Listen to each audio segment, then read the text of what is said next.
Okay, so this video is the most fun part of the demonstration. If you didn't see the previous video, it explains how to create an offering and set up a share contract and whitelist investors and then issue shares to them. That's all kind of one-sided. It's all about the manager issuing the shares. That's really all it's about. So what we've done in the meantime is we're taking the same offering, but I have already sent shares to our two prototype investors here. So we have two on the whitelist, plus the manager is on the whitelist, and that means we are ready to demonstrate trading. So the first step to this will be deploying the trading contract. Here we have to set what currency will be accepted for paying for shares. The default is whatever we set when we created the offering. It can be changed here, but then it changes it everywhere in the offering, so that's something to be aware of. Let's just leave it as it is for now. And so we're going to deploy the contract.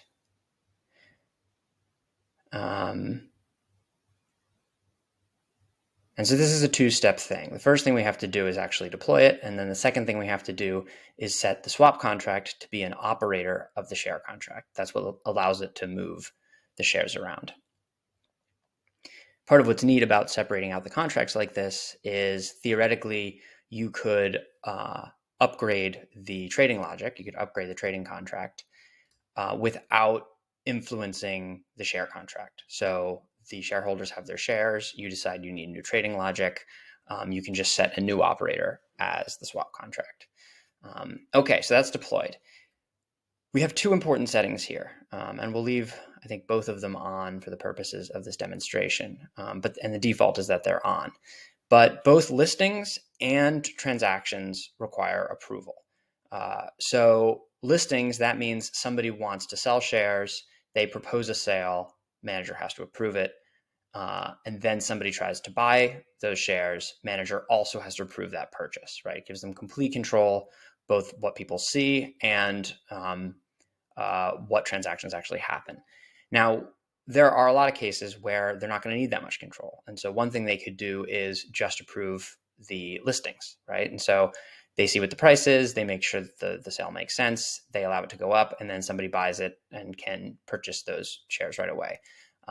Another thing that we added over the prototype is you can now do bids. And so people can put up an amount of money that they're willing to purchase shares for, and then the process works that way. So what we're going to do is we're going to demonstrate this with all of these approvals turned on. And of course, they can all be turned off. And then trading is just, people can just create shares or create sales, and then other people can purchase from those sales. Okay, so that's set up. Let's go to our investors and let's refresh because this is actually now enabled, and we'll refresh over here too. So we have our two investors. We'll reload.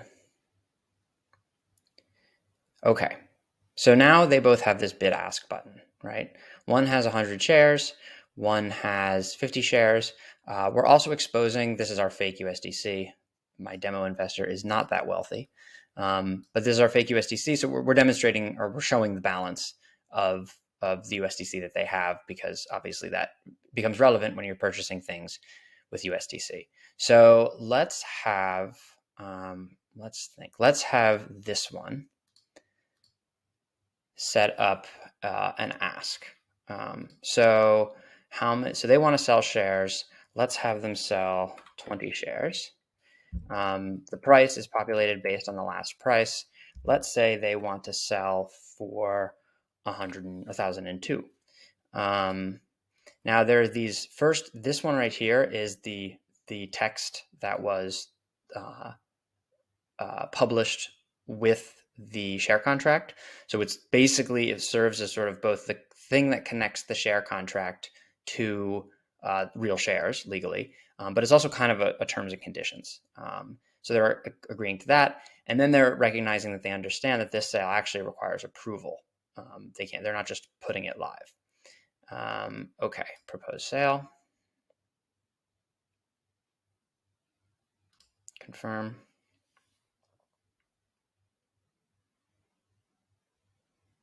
Okay, so there's a listing requested. They have the ability to cancel if they want to. It shows who the seller is, which in this case is them. And we're also shares we have set up to operate at 2 decimal points. So you do have fractional shares. Oh, and actually this is the price. So there's fractional shares, but there's also fractional price.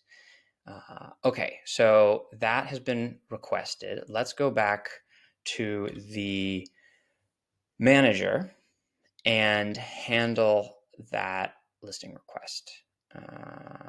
Manage share sales. So we see this item here, and we actually can purchase it ourselves. So in the case where you want to enforce like a right to first refusal, that can be done through here. You actually technically have to approve it first in order to be able to do that, but that's how that works. So let's approve the listing. And in this case, all that really does is just make it live, right?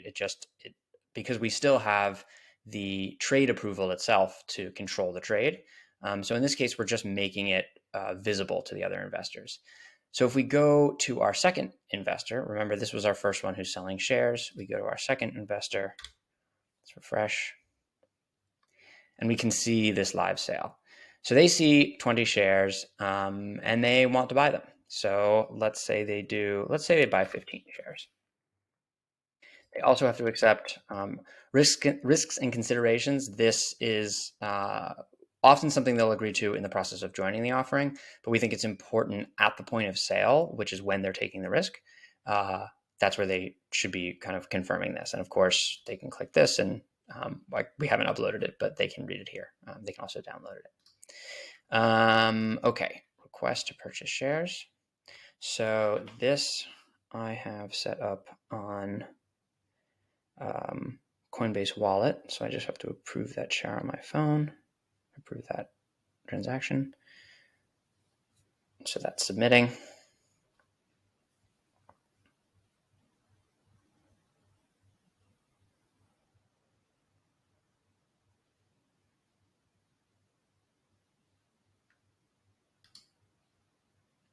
Okay, so our request is pending. We can also cancel that request if we need to. Let's go back to the, we probably have to refresh this. Let's go back here.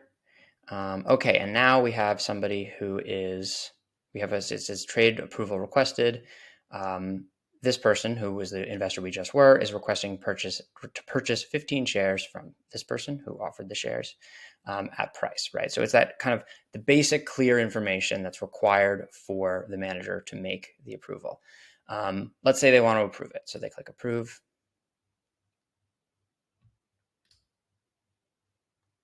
Now, what would happen if they clicked disapprove? The way we have this set up is that if they click disapprove, it basically just sets the proposed trade to 0 and removes the participant, the requester from it.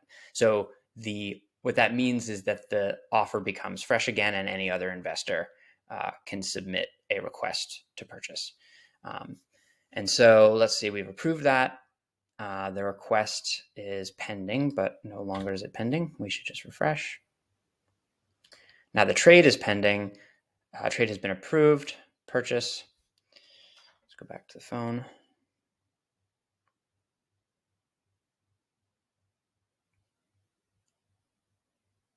So this is going to require 2 confirmations because we need the trade, the swap contract, to be able to move money from our wallet. So first we have to give it an allowance, which is what we're doing here. This can get a little complicated with MetaMask because MetaMask has its own allowance interface.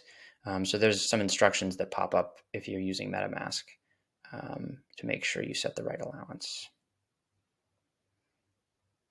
Okay, now we have the second confirmation, and that will execute the trade.